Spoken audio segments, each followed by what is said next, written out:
històries d'itinerari de les persones a les que hem atès, moltíssimes, no? A vegades no sempre el que en el nostre imaginari tenim que algú positiu per la persona seria que anés a viure sola i que aconseguís ja viure tota la vida sola, però a vegades, no? I aquí està la història que us explico, és una persona, no? Un noi que va entrar amb 18 anys a EREP, ara està a prop de fer-ne 40, o sigui, vol dir que és quasi tota una vida, i on ell ha estat treballant, ha estat visquent sol durant molts anys.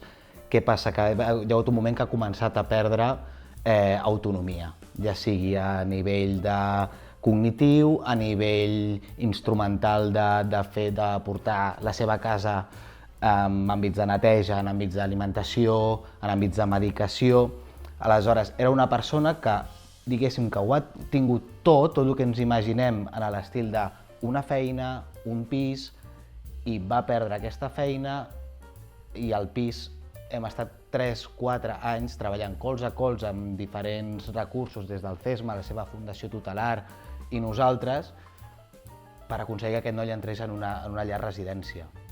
No? I ara ho hem aconseguit, sobretot fent-li entendre i acompanyant el noi en què no ha de ser no ha de ser un recurs finalista aquesta residència, perquè ell diu, hòstia, tinc 38 anys, ja estic en una residència. No, amb ell li va servir durant molts anys treballar i estar en un pis, ha trobat algunes dificultats on potser el millor que pot fer és estar un temps en una llar residència i qui sap, li queda molta vida per endavant i pot tornar a un pis.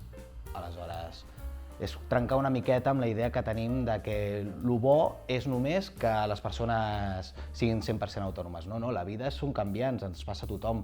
Aleshores tenim moments més alts, més baixos. Ara estem en un moment més baix, treballem per tornar a pujar al nivell més alt i poder tornar on estava, en un pis, en un futur. Sí, un dels casos que m'agradaria compartir, que hem treballat dins de l'àrea d'habitatges amb suport, és el d'una persona que venia d'un recurs de dones, va entrar a un dels nostres pisos d'inclusió d'AREP, en concret un que forma part del projecte Galileu, que és per persones que combinen tot el que és l'àrea d'habitatge amb un procés d'inserció sociolaboral.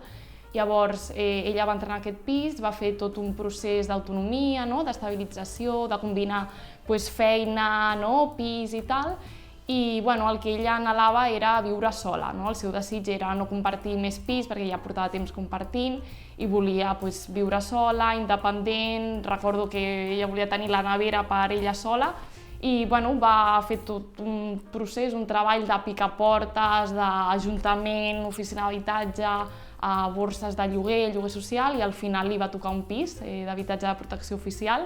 Ara ja porta visquent a casa seva, que ella sent com que és la seva llar des d'ara farà un any, i estava molt contenta i molt feliç. Un cas que m'agradaria compartir amb vosaltres és el d'una persona de 70 anys que va arribar a nosaltres amb el programa de Sant Eloi d'Habitat 3, allà a la zona franca. Era una persona amb la qual era molt fàcil treballar amb ella, ja venia molt entrenada, li faltava una mica d'autonomia i durant els anys la va guanyar, i aproximadament fa uns 7-8 mesos, per la seva edat, ja té 72, se li va proposar entrar a un pis de gent gran, i ja et dic on ja podrien cobrir més les seves necessitats, i fa 8 mesos que està allà i està encantada de la vida.